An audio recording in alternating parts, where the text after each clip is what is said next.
Thanks so much for being with us here on Atlanta News First Plus. I'm Joy Lim-Nakran. Taking a look at some of the top stories that we're following right now, I do have to warn you about a major road closure that is going to impact a lot of you, if it hasn't impacted you already. I do want to just let you know, sorry, let me remove the live button. This is a previously recorded video. This is not live. But you're going to see a lot of signs, a lot of orange cones, and you are being advised to avoid this full road closure that is now in place along Peachtree Street from 5th Street to 6th Street Northeast. So this is a full road closure following a single lane closure of that portion of Peachtree that was in place for the last 24 hours. So this portion of Peachtree Street is being shut off to traffic to make way for some construction happening, which is at 811 Peachtree Street Northeast. Police are in the area to help with the traffic control. A release from the city's Department of Transportation says this closure is going to last through 4 p.m. on Saturday, June 1st. So again, this is going to be kind of an inconvenience if you live or work or even pass through this area, but just a reminder to really, you are asked to avoid this area. This full road closure is now in place on Peachtree Street from 5th Street to 6th Street Northeast due to some construction happening at 811 Peachtree Street Northeast. To avoid that traffic headache, we do have some alternate routes that we mentioned on our website at ANF. But again, you're going to want to avoid Peachtree Street from 5th Street to 6th Street Northeast. There is a full road closure now in place. All right, let's take a look at this video that our crews captured overnight of a fire in southeast Atlanta, or the scene of one. This fire is certainly under investigation right now. Atlanta News First Rachel Arion reports from Stony Creek Drive where firefighters responded.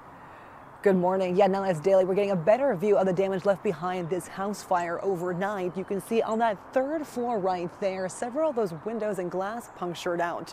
The scene has since cleared, but take a look now at what crews saw early this morning. As mentioned earlier, a few residents can be seen talking to firefighters just outside this home. Crews also using a ladder to get to the second and third floor. Right now, we are working to learn more about how much damage there is inside of this house. Again, the scene is now cleared, but not too long ago, we did see fire trucks come by one more time just to make sure there was no sparks and that the fire was completely out. Reporting in Southeast Atlanta, Rachel Arion, Atlanta News First. Thanks so much to Rachel for that report. Okay, let's talk about another story that is making headlines today. A homeless encampment at Cheshire Bridge is now being cleared out. Obviously, everybody deserves a place to call home. Partners with the city of Atlanta say progress is being made to find homes for the folks who have been sleeping under bridges in the city. And Atlanta News First Asia Wilson has been on Cheshire Bridge Road, which was on the list to be cleared. And she's got to look at how these encampments are being emptied out and where these folks are also going.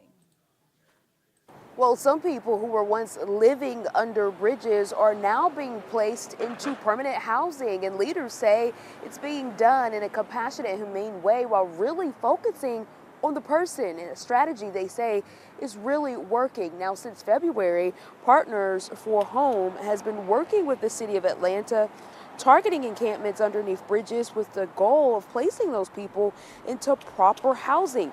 They have permanently housed 85 people out of their goal of 307.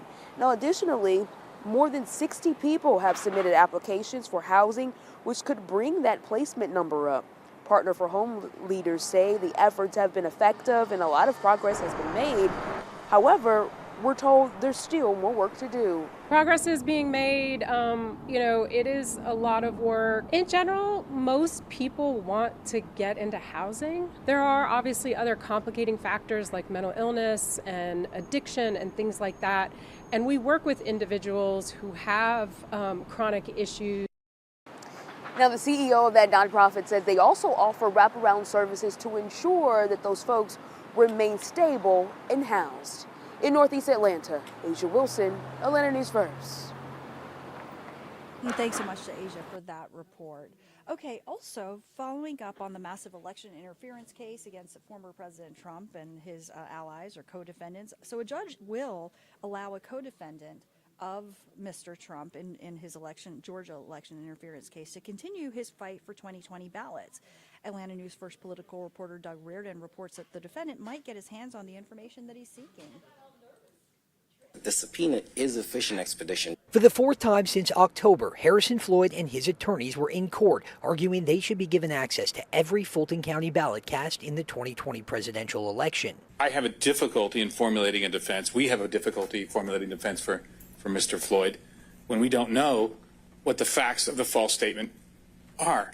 Floyd's attorneys say he's accused of making false statements in the direct wake of that election, but also argued that the indictment doesn't say what those false statements are specifically. You can't just say somebody committed a crime and not say what the facts, a bare bones set of facts that are sufficient to support that crime.